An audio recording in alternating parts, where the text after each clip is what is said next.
सीना नदीकाठची परिस्थिती पाहिली आपण तर अतिशय हालाकीच्या परिस्थितीमधून या सीना नदीकाठचे शेतकरी जगताना पाहायला मिळतात।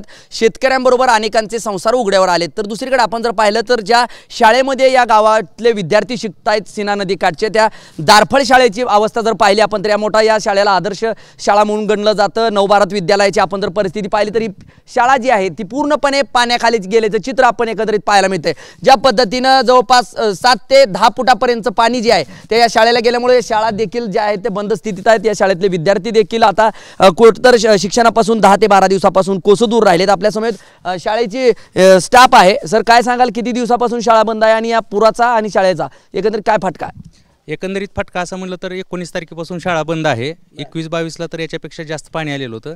त्यामुळे ग्रंथालयातील जी सगळी पुस्तकं आहेत ती सगळी पुस्तकं वाहून गेली। 11 कॉम्प्युटर होते, 11 कॉम्प्युटर खराब झाले।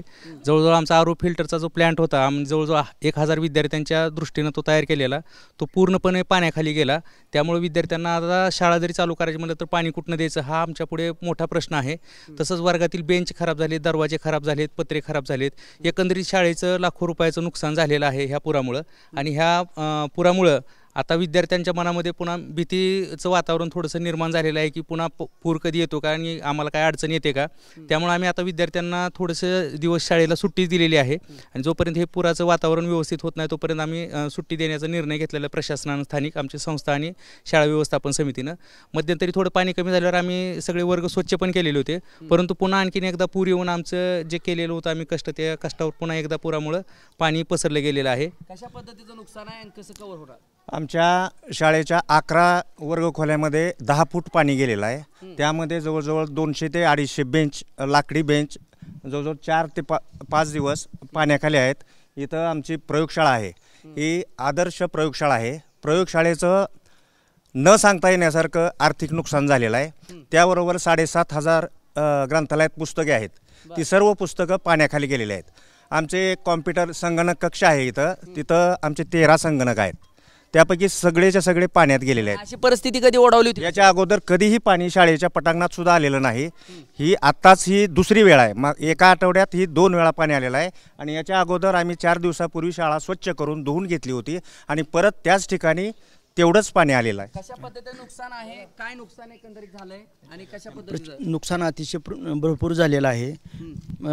जवळजवळ कॉम्प्युटर पूर्ण पाण्यात आहेत।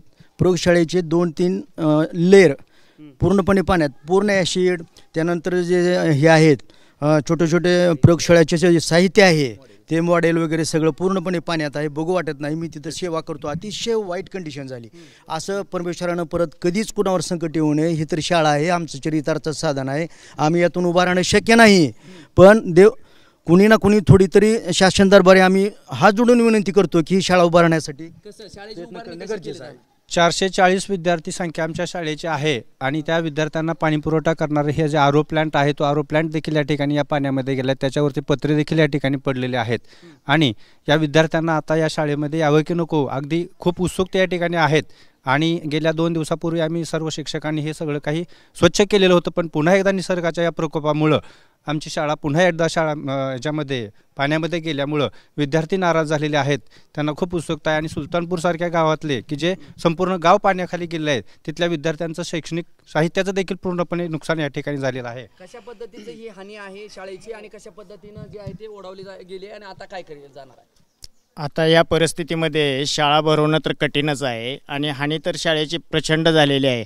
मुख्यमंत्री साहेबांनी सांगितलं होतं शाळेला आम्ही जेवढी जास्तीत जास्त मदत करता येईल तेवढी मदत करतो, परंतु ती मदत आपल्यापर्यंत आणि त्या मदतीसाठी काय या शाळेसाठी अजून तरी कोणी शासन दरबारातून या ठिकाणी शाळेची परिस्थिती जाणण्यासाठी आलेलं नाही।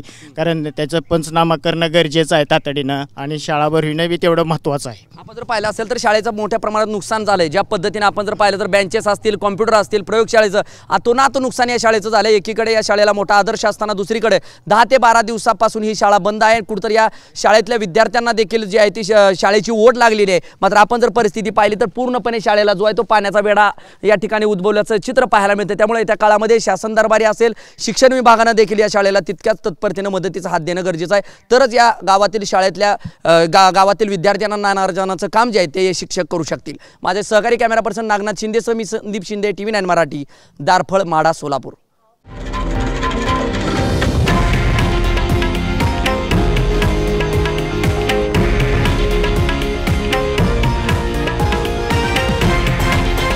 हे आहे देशातील नंबर 1 न्यूज नेटवर्क आणि आपण पाहत आहात TV9 मराठी, एकमेव.